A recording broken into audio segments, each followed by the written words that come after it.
Okay, I think we'll get started. I don't know about the rest of you, but it's 4 o'clock in the afternoon. There are treats being assembled in the hallway, so it must be time for a classical rhetoric lecture, right? So here is our latest installment in our classical rhetoric series.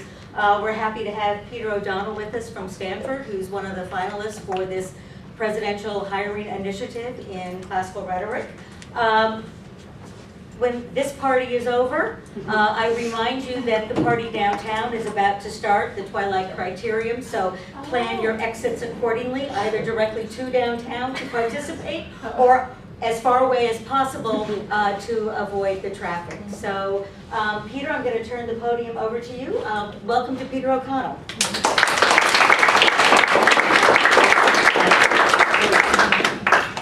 Thank you, Naomi, and thank you to everyone else for coming on Friday afternoon.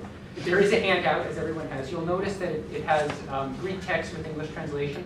The Greek text is really just for reference, so there's not knowing Greek will in no way affect the comprehension of this. Okay. In her closing arguments in People of the State of California versus Orenthal James Simpson, prosecutor Marcia Clark described the murder of Ron Goldman to the jurors. After showing them a photograph of the gate to Nicole Brown Simpson's townhouse, she asked them to imagine a confrontation between a victim and an assailant in the narrow space inside the gate. Please look at number 1 on the handout. Clark said, "You can imagine in your mind's eye somebody just flailing about, trying to get away from their attacker, a big person with a knife, in a very, very dark area, very confined space. He hasn't very far to go, ladies and gentlemen. He's got only a few feet to move, and he's backed into a corner, like that. Where's he going to go? He flails backwards, trying to avoid his attacker. The number of contacts that you see, the bloody contacts on the fence, are made at once as he's falling. And that's what you see on that fence.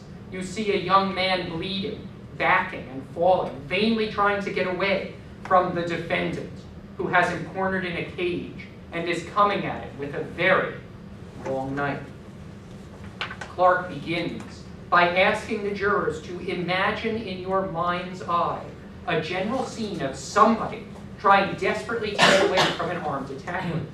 Then, in line 5, she brings the jurors' minds back from this imagined drama, directing them to look at the blood spatters on the fence they see in the photograph projected in the court. This photograph, not available today to the general public, so we don't have it, showed what Clark calls bloody contacts, caused by the kind of struggle she's just directed the jurors to imagine. The imagined struggle, then, achieves quasi-evidentiary status. It complements and explains the actual visual evidence of the photograph. As the jurors look at the blood-stained fence, the assailant of their imaginations becomes the defendant, O.J. Simpson, sitting before them in the court. Somebody, the victim, remains an anonymous young man, but there's no question that he's Ron Goldman.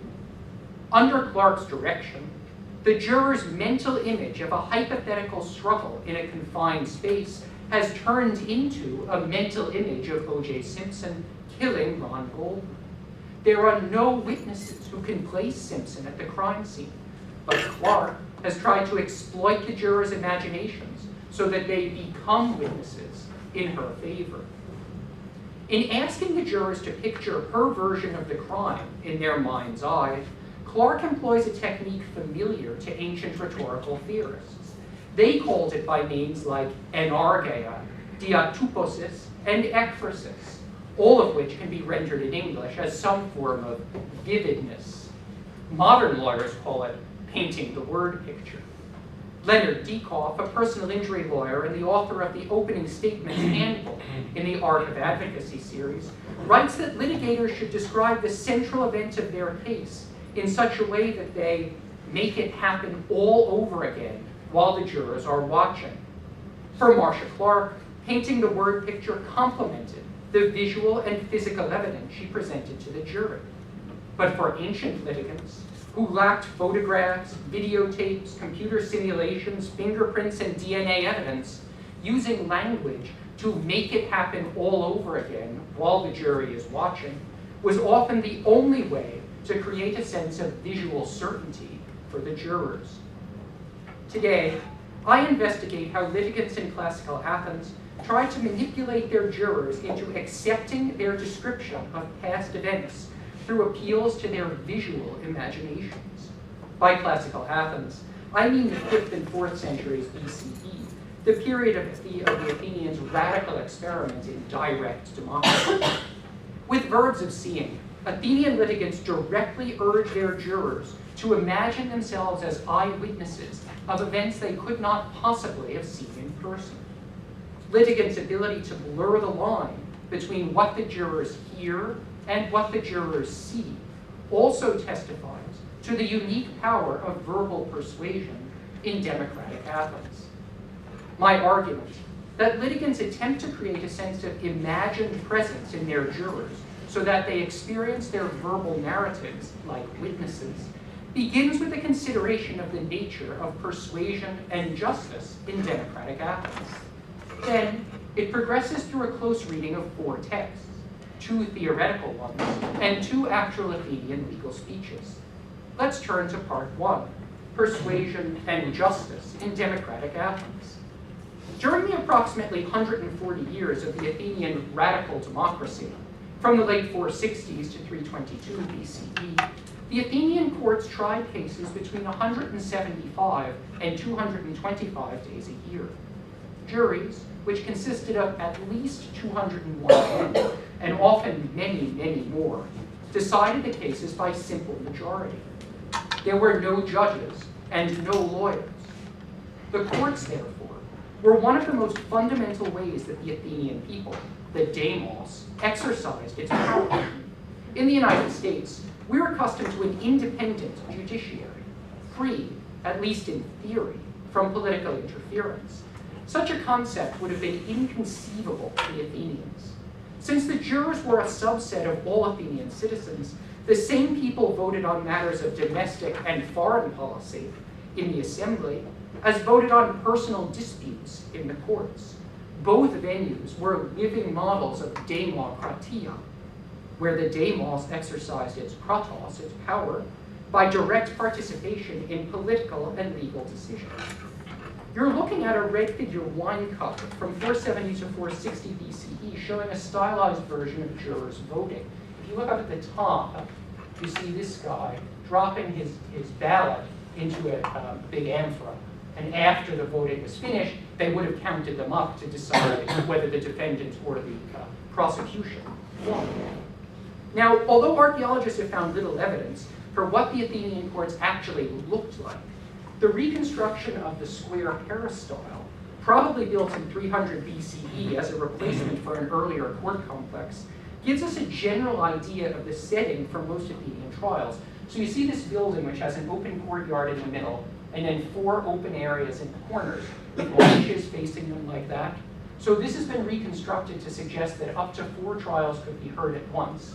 So say one was happening here, the jurors would sit there and there looking at the 2 litigants and their supporters and their witnesses. This has been shown to sit up to 500 people for each of these courts, right?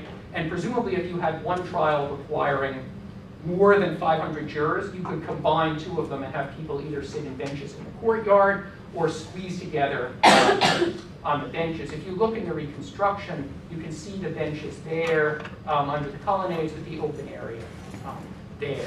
So even though this is a reconstruction of a building from about 300 BCE, it gives us some kind of sense of the spaces that Athenian trials would have happened in, and how important it is that the jurors have a direct sight line to the speakers, which is important to bear in mind. Now, the Athenian democracy was not only about mass participation and popular votes. Voting depended on proposals, and proposals depended on speeches. And so democratic decisions, whether in the courts or the assembly, ultimately depended on the power of people to persuade. I began my talk with the O.J. Simpson trial that famously shook Americans' faith in their justice system, riveted by the televised conflict between the prosecution's theory of a jealous ex-husband who brutally murdered his wife and the defense's theory of institutional racism, police misconduct, and planted evidence, some Americans wondered whether an African American could ever receive a fair trial, and others wondered whether wealthy celebrities could skew trials in their favor.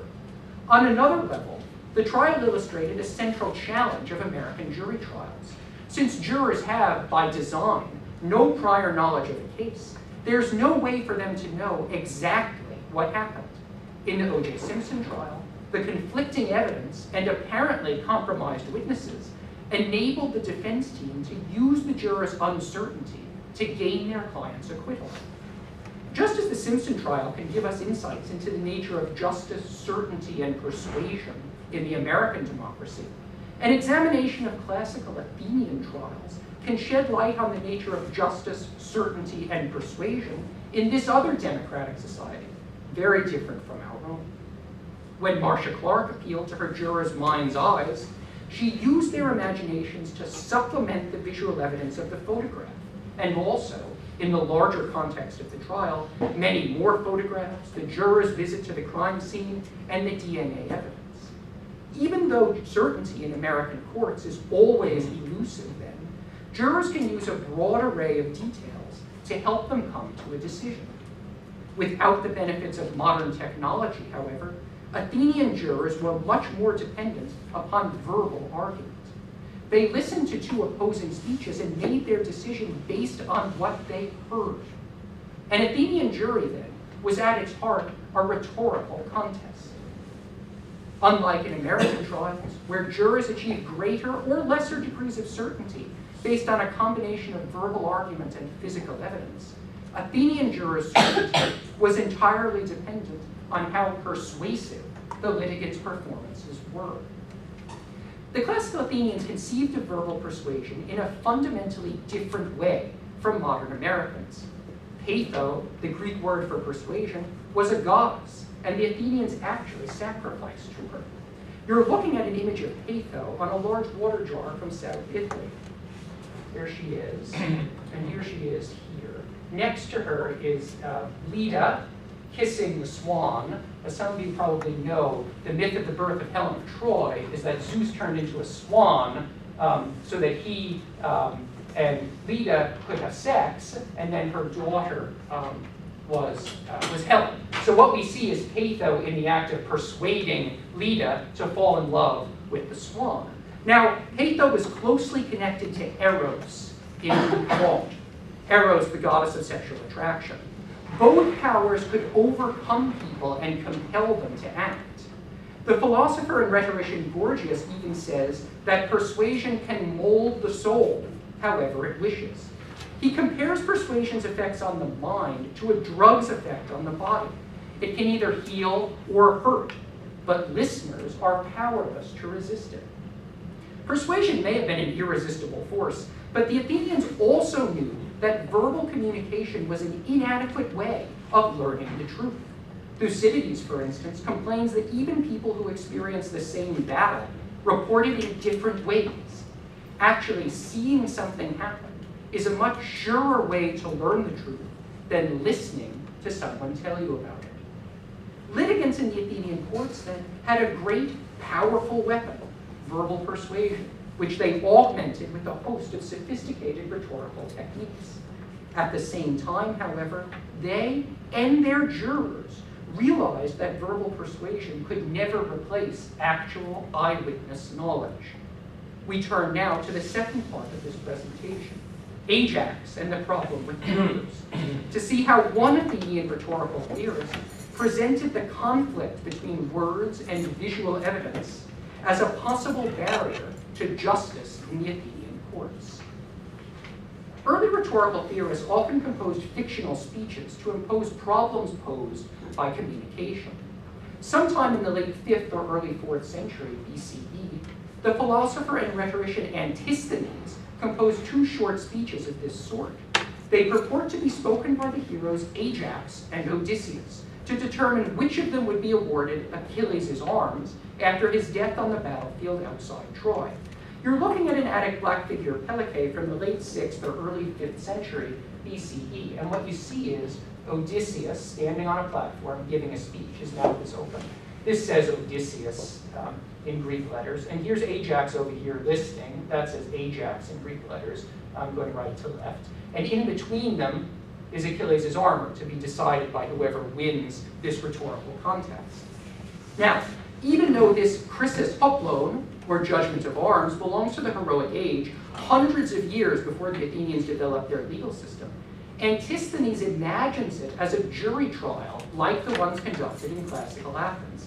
Ajax and Odysseus plead their cases in turn before a panel of dikastai, or jurors, who have no special knowledge of the dispute. In Ajax's speech, the hero decries this legal process as a sham because it's based on speech, logos, rather than first-hand knowledge. Please look at number 2 on the handout. Ajax begins his speech by saying, "I would have preferred the same men to be our judges who were also present at the events in question. For I know that all I would need to do was to keep silent, and there would be nothing more from my opponent to say. But as things are, those who were present when I did what I did are absent, and you, who lack direct knowledge, are judging. And yet, what kind of justice could there ever be when jurors do not know, and their decision depends on words, logoi, while the event was happening by deed, ergo?" Ajax's objections center on presence and knowledge. The only reason the trial is happening at all, in Ajax's opinion, is because the jurors don't know what really happened because they weren't there. If they'd been there for the fighting around Achilles' body, neither Ajax nor Odysseus would have to speak, and the jurors could simply award Achilles' arms to Ajax. In his anger, Ajax speaks of the adversarial process with more disdain than a real litigant would. Through Ajax's voice, however, Antisthenes can articulate the central epistemological challenge of the Athenian legal system, that there's no way for the jurors to know what really happened. Modern American courts accommodate this unavoidable gap in certainty by directing the jurors in criminal cases to convict if the evidence places the defendant's guilt beyond a reasonable doubt. The same emphasis on reasonableness underlies the probability arguments that are common in Athenian litigation. In Ajax's opinion, though, any talk of reasonableness or probability obscures the real issue. As he says later in the speech, the jurors are not judges of the things that are said, but guessers. Neither we nor the classical Athenians would call a decision based on carefully sifted evidence a guess. For Ajax, however, this is a difference in semantics and not in kind. Real knowledge of what happened is limited to the people who were present. Although Ajax loses to Odysseus in Antisthenes' imaginary trial, the relationship between presence and knowledge remains a concern for actual Athenian litigants and speechwriters. But rather than denying the jurors the possibility of knowing things they failed to witness, as Ajax does, they develop rhetorical strategies that exploit the jurors' absence and lack of first-hand knowledge. In the method we're examining this afternoon, speakers use verbs of seeing to lead receptive jurors either to imagine they are present as spectators within the scenes they hear described, or to identify with the emotions and reactions of the spectators who are present within the narratives. The individual juror's visualization and any imagined sense of presence that accompanies it are closely controlled by the speakers. Through language and the power of suggestion, they try to make the jurors see their version of events in their minds and accept it as true. If they succeed, the jurors become even more useful to them than real witnesses would be. Unlike real witnesses, who were present and have their own opinions about what they saw, the jurors' mental pictures can be influenced by a successful speaker. Susceptible jurors will see what he wants them to see and interpret it in the way that he wants. Now, we turn to part 3 of my argument. Presence through imagination in Aeschines against Ctesiphon. To show one way an actual Athenian litigant uses the same language of presence as Ajax to lead his jurors to imagine they are witnessing Thebes being razed and its inhabitants being led away into slavery. First, some background to the speech. Ctesiphon, a political ally of the orator and politician Demosthenes, had proposed in 336 BCE that the Athenians award Demosthenes a golden crown, recognizing his history of, as Ctesiphon seems to have put it, consistently speaking and doing the best things for the demos. Demosthenes' enemy, Aeschines, maintained that Ctesiphon's praise of Demosthenes was false, and so the proposal was illegal. When the case came to trial in 330, Aeschines gave a prosecution speech against Ctesiphon that reviewed Demosthenes' public actions up until that time, and argued that Demosthenes was responsible for, as he puts it, all of Athens' misfortunes. On the screen, you see Roman copies of marble statues of Aeschines and Demosthenes. Among Demosthenes' many supposed crimes, Aeschines blames him for Alexander the Great's destruction of Thebes in 335. A central element of Aeschines' strategy is a direct appeal to the visual imaginations of his jurors. Please look at handout number 3.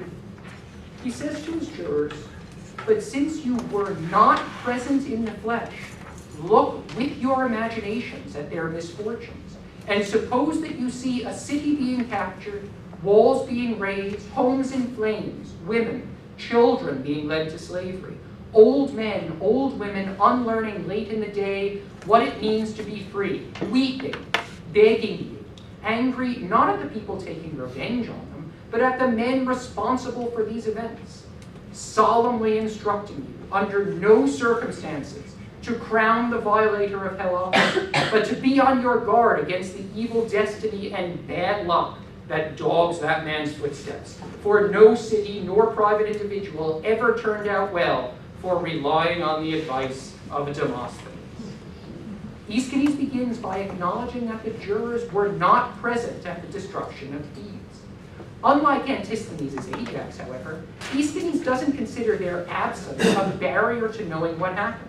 Instead, he invites the jurors to use their visual imaginations, urging them to look and to suppose that you see.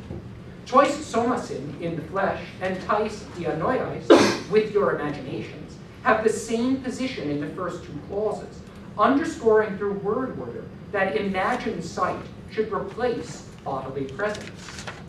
With the particle get, Aeschines calls particular attention to the words with your imaginations, emphasizing that the jurors should participate actively in what he's about to say, and not just listen to it. By keeping his description as general as possible, Aeschines encourages the jurors to visualize what they think a conquered city and its inhabitants should look like. Jurors who have never seen Thebes need only picture a city, Polis, walls, tekon, homes, oikion, women, children, hunaikas, paidas, and old men, old women, presbutas anthropous, presbutidas hunaikas. Neither adjectives nor definite articles specify these people and places as particular to Thebes. The jurors have to fill in the details for themselves, creating personalized images of Thebes and the Thebans. According to Demetrius's own style, Aristotle's pupil Theophrastus advised orators to give incomplete descriptions, making their audience supplement the gaps from their own experience. Through mental participation, Theophrastus says, each listener becomes a witness, a martus, in the speaker's favor, and he feels well disposed to the speaker because he's been made to feel intelligent. Aeschines' strategy extends beyond flattery, however. Through a general description, he encourages the jurors to personalize their mental images of Thebes with what they find most affecting or important. Each juror, therefore, becomes a witness in Aeschines' favor, primarily because, through Aeschines' influence, he has created for himself the scene that he witnesses in his mind. Aeschines also tries to create a sense of presence in his jurors by focalizing the description of Thebes through them rather than through a character. Only the jurors are subject to the verbs of seeing, and so, even removed in space and time, they are the primary witnesses of the Thebans' distress. Furthermore, although Aeschines is speaking, he neither calls attention to himself with first-person verbs of speaking, nor declares his own opinions about the scene he describes. In his presentation, the juror's imagined presence, and not his words, become the ultimate source of authority for their knowledge of the destruction of Thebes. In the second half of this passage, beginning with hiketelon tas humas in line 4 of the Greek, and begging you in line 5 of the English, Aeschines turns the juror's visual imagination from the past to the present, from Thebes to Ctesiphone's trial. At one moment, the jurors are picturing women and children being led off to slavery, and old men and old women losing their freedom. At the next moment, these same elderly Thebans become Aeschines' fellow prosecutors, speaking to the jurors as jurors and not as spectators, addressing the central issue of the trial, whether Demosthenes deserves a crown. As the temporal and spatial settings of the juror's imagination shift, the indefinite nouns of Thebes' destruction also give way to definite nouns and an attributive participle, referring to Demosthenes as bad luck.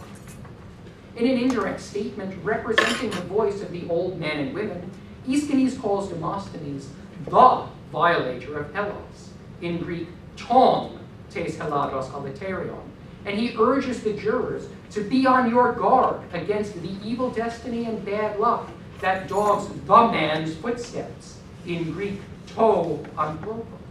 The jurors' unique mental images of the imagined past, therefore, have become the background for an unambiguous attack on Demosthenes in the present. And as the passage ends, the distinction between the elderly Thebans and Aeschines himself blurs as the imagined scene gives way to the reality of the court. The last sentence, spoken in direct statement by Aeschines as himself, is the logical precursor for the words attributed to the Thebans. As the gar shows, it explains the cause of their antipathy to Demosthenes.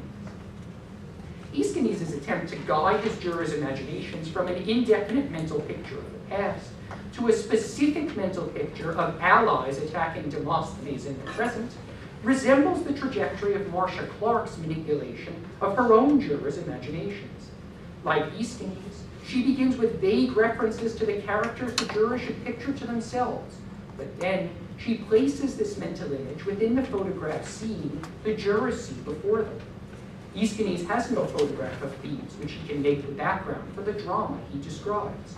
But he also tries to keep his jurors' imaginations focused on the trial setting by making the elderly Thebans condemn Demosthenes and urge the jurors not to crown him. And, like Clark's ultimate reference to the defendant, Aeschines' references to the polluter of Hellas, the man, and finally, Demosthenes, help the jurors perceive that the figure they see before them in the court is the cause of the tragedy they are picturing in their minds. So far in this presentation, we've seen a fictional character, Antisthenes as Ajax, articulate the tension between verbal persuasion and actual knowledge that we recognized as a central characteristic of jury trials in the Athenian democracy. Then, we saw how a real litigant, Aeschines, tried to resolve Ajax's dilemma by appealing directly to the jurors' visual imaginations and asking them to picture a scene that supports his argument. Building on this analysis, we now turn to part 4, an argeia and the jurors' imagination. In this section, I'll briefly consider Dionysius of Halicarnassus' theoretical analysis of visualization in the speeches of Lysias, who probably died around 380 BCE and whose bust you're looking at. There it says Lysias there. Dionysius lived in Rome around the term of the Common Era. He wrote both historical works and detailed studies of Greek oratory, developing a sophisticated model of the rhetorical effect of different stylistic registers. Although Dionysius analyzes Lysias's work from the perspective of a reader living more than 300 years after his death, rather than as a listener or a juror, his insights into Lysias's appeals to the imagination illuminate why they would have been a persuasive tactic in the Athenian courts. Please look at number 4 on the handout, the section about an argeia from Dionysius' theoretical study of Lysias' style.